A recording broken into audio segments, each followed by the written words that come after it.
បងប្អូនទាំងគ្នាចាថ្ងៃនេះខ្ញុំនៅរកបងមកទស្សនាពីការតេស្តអំពូលជូនបងក៏ដូចជាណែនាំប្រភេទ full brand ជូនបងទាំងអស់គ្នាផងដែរហើយខ្ញុំមកណែនាំនេះគឺមាន3 brand គឺទី1គឺ Emox, Daswim ហើយនិង Bowmount សម្រាប់នៅខាងមុខខ្ញុំនេះគឺ brand Emox model របស់វាគឺ TP កម្លាំងរបស់វាគឺ8វ៉ាត់12 volt យើងមានពណ៌សហើយនិង RGB ហើយប្រភេទ Emox នេះគឺវាអូតូដូរពណ៌ខ្លួនឯងសម្រាប់ model មួយនេះក៏ Emox ដូចគ្នាដែរ model វាមានឈ្មោះថា TP កម្លាំងរបស់វា8វ៉ាត់12 volt ហើយយើងមានពណ៌ស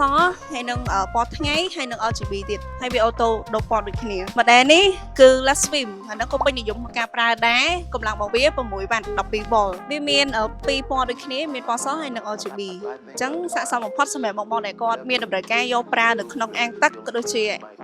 អាងស្ប៉ាទឹកក្តៅត្រជាក់អីក៏អាចរៀបចំដាក់បានដែរសម្រាប់អំពូលមួយនេះ model របស់វាមានឈ្មោះថា ELCOM អាហ្នឹងយើងមានកតុយសម្រាប់បងប្រើសម្រាប់ប្រកបនៅក្នុងបេតុងអញ្ចឹងបើបងចង់ប្រកបអំពូលនឹងនៅក្នុងបេតុងអាចជ្រើសរើសប្រភេទនេះបានមានពណ៌សនិង RGB អូខេហើយសម្រាប់អំពូលនេះគឺ brand Bowmount អាហ្នឹងយើងមានពណ៌សហើយនិង RGB ហើយយើងមាន tele ក្នុងការចុចដូរពណ៌បើប្រភេទនេះខុសពី Emox អញ្ចឹងបងត្រូវការពណ៌សក៏បាន RGB ក៏បានដែរអូខេ model ចុងក្រោយនេះគឺមានឈ្មោះថា Illumen កម្លាំងរបស់វាគឺ20វ៉ាត់12 volt ហើយហ្នឹងយើងមាន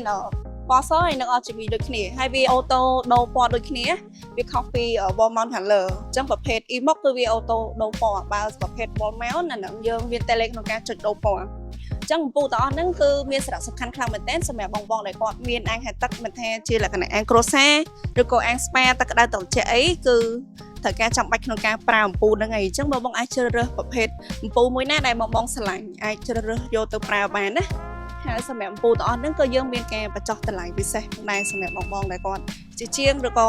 យកទៅលក់បន្តអីហ្នឹងក៏យើងមានតម្លៃពិសេសជូនដែរអញ្ចឹងបើសិនជាបងមានតម្រូវការទាក់ទងប្រភេទអំពូលអាចទាក់ទងមកកាន់ page ឃ្លាំងអាងទឹក6A យើងបានគឺយើងមានការបញ្ចុះតម្លៃជូនពិសេសផងដែរវីដេអូនេះគឺមានតែប៉ុណ្្នឹងទេបងណាមានចង្អុលបន្ថែមទាក់ទងទៅនឹងអំពូលអាចឆាតសួរមកក្នុង page បានអរគុណបាយបាយ